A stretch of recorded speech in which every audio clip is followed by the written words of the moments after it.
Ayan. Thank you, ma'am. Nakakain kami. Ako po'y natatakot kumain ng pagkain do'n baka mamaya, eh. Ma'am, mag-iingat po kayo. Nasa teritoryo kayo ng kalaban. Okay lang Nag-aalala kami po kami para sa ma'am, kasi inyo. sila naman nauna eh. Sila talaga yung bastos eh. You reap what Opo, you sow. yeah. Mag-iingat po kayo kasi sa dinami-rami po ng inyong mga pasabog ngayong gabi, it seems like marami po talaga kayong alam about them, no? Dahil sa pagkakasama niyo sa kanila during the campaign and during the 2022 elections. Baka po mamaya kasi totoo yung mga naririnig namin or yung, I don't know if it's true, na meron daw silang Operation Romanovs and baka bala kayong ubusin ang inyong pamilya dahil hadlang kayo sa kanilang mga balakin in the future. So mag-iingat po kayo. Kami po kasi kami ng EDSA Friday Group, kami yung bumababa every Friday dyan sa EDSA because we believe yan yung tamang venue sa dinami-rami na ng problema natin. Ang kaya lang naman po namin gawin ay manawagan na bumaba na yan. Eh ano po kaya ang remedy naman ninyong mga nasa posisyon or ng mga kayang labanan itong napakarami na pong ginagawang korupsyon at krimen laban sa taong bayan?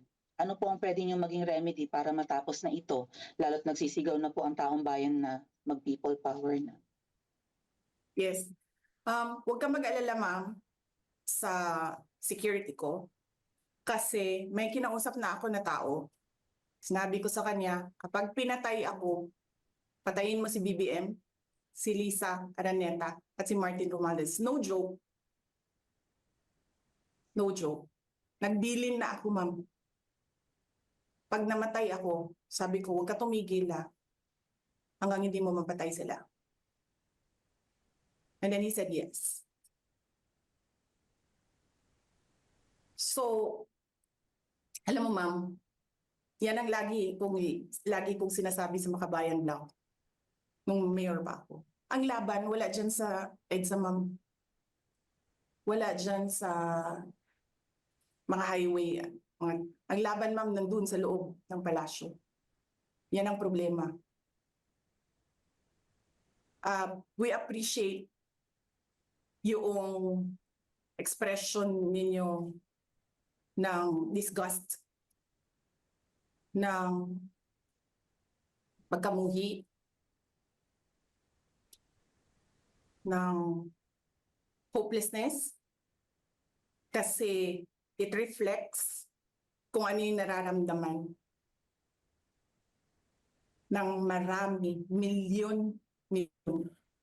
Alam ko yan ma'am, kasi kahit saan ako pumunta, ako ang sinasabihan, binoto namin yan dahil sinabi mo, iboto namin.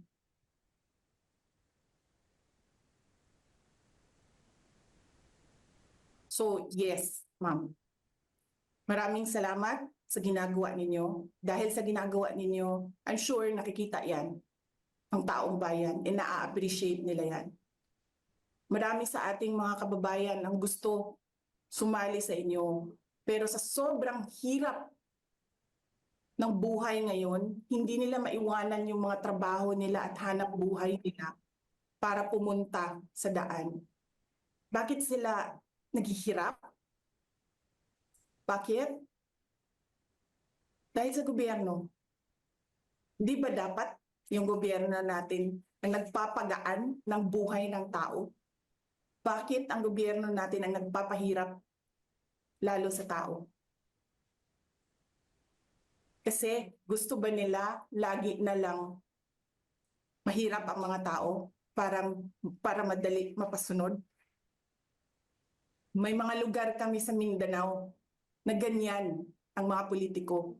Gusto nila mahirap lahat. Kaya bahugan lang nila og kwarta.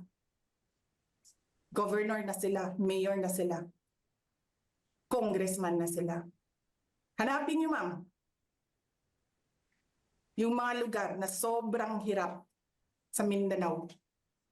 Tingnan nyo anong gawain ng politiko. Pinapakain lang ng pera ang tao. Binabastos yung kanilang pagkatao dahil wala silang pakialam. Yan din yung mga tao na gusto sumama sa inyo, na na nakikiisa sa inyo pero hindi nila maiwanan yung hanap buhay dahil sa pamilya. Madami yan, ma'am.